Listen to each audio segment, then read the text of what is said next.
The wind howled through the cracks in the old villa's door, dragging in a bitter chill that rattled the glass panes as if trying to break its way inside. Laura sat motionless in her time-worn armchair, her eyes fixed on the endless stretch of the lake outside. It was black and restless, like the storm brewing inside her. Lightning tore across the sky, briefly casting silver light on the porch. In that flash, she saw a figure, tall, still, shrouded in shadow. Her breath caught. Her voice, fragile and uncertain, escaped her lips. "Elliot?" The storm swallowed her words. No reply. Only wind and rain, cruel in their indifference. Her legs trembled as she rose, her bare feet cold on the wooden floor. She reached for the door, heart pounding. When she opened it, a rush of rain hit her like a wall. And there he stood, soaked to the bone, sweater clinging to him, hair plastered to his forehead, and those eyes, those unrelenting blue eyes that held far too many truths. "You shouldn't be here alone," he said quietly. "It's not safe." A hollow laugh broke from her throat. "Safe? Elliot, I came here to hide. I wasn't trying to feel anything anymore." He stepped inside without asking, the door slamming shut behind him with a thunderous crack. It felt symbolic, like the universe closing the door on who they had once been. "You can't hide from what you feel," Elliot said. "Not forever." She should have turned him away, should have told him to leave, but she didn't. They sat in the dim kitchen, the air thick with everything unspoken.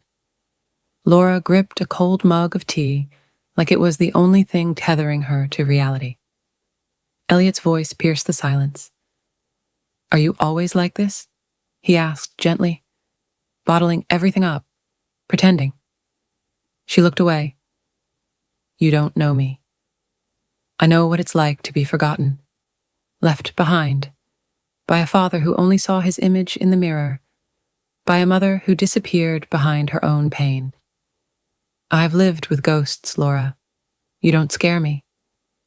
His words shattered something in her. Once, she'd been a woman with dreams, a writer, a soul bursting with stories. But Ethan, her ex-husband, and Elliot's father had crushed that part of her, labeling it as foolish. So she buried her dreams, her fire, and wore the mask of the perfect wife, until even that wasn't enough to make him stay. Now here was Elliot, Ethan's son, sitting across from her, eyes filled with understanding and a kind of defiance that mirrored everything she had once been. "We're both just surviving, aren't we?" he asked. "But I don't want to survive anymore." Laura felt herself unraveling. "This isn't right," she whispered.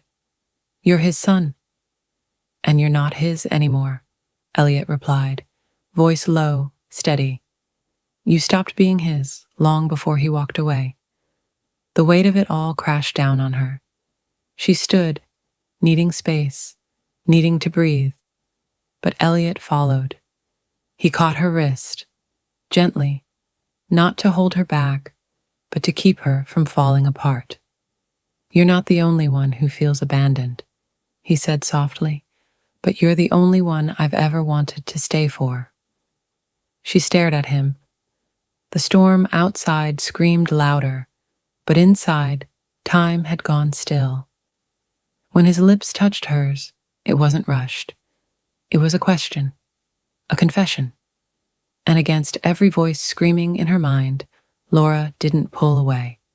She let herself feel. But when they finally parted, guilt came flooding in like the rain. She turned from him, her heart racing. "What have we done?" she murmured. "Something we can't deny," Elliot said, calm but unflinching. "You can keep running, Laura, but I'll still be here. Keep me in mind." She fled the room, the weight of his words chasing her. She didn't stop until she locked herself in her bedroom. She pressed her back against the door, gasping for air as if she had just outrun a storm she herself had summoned. And yet, the worst of it had only just begun.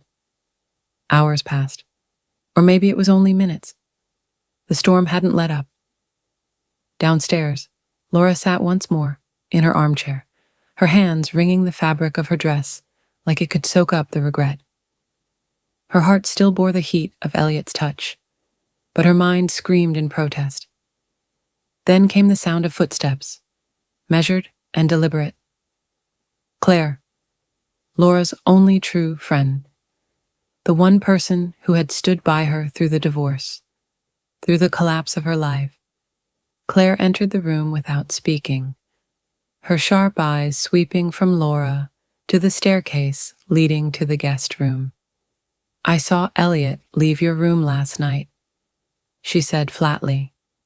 Laura's blood froze. "What are you thinking, Laura?" Claire's voice was deceptively calm. "Do you even realize what you've done?" "It's not what you think," Laura said quickly, knowing it was a lie the moment it left her lips. Claire's laugh was sharp, bitter.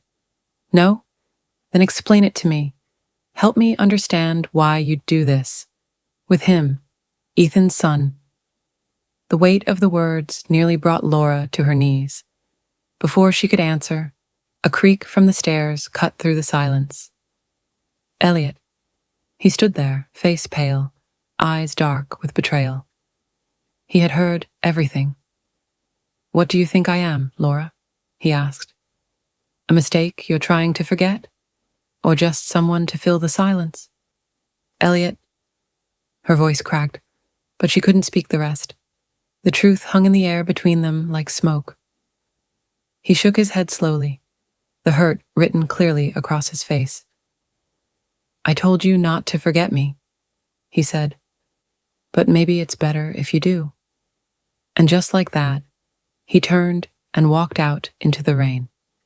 Claire didn't say another word. She simply watched as Laura stood frozen, her eyes fixed on the door that had closed for the last time. Outside, the storm began to fade, but inside Laura, the real storm had just begun. She had let herself feel again, and now she would have to live with the aftermath.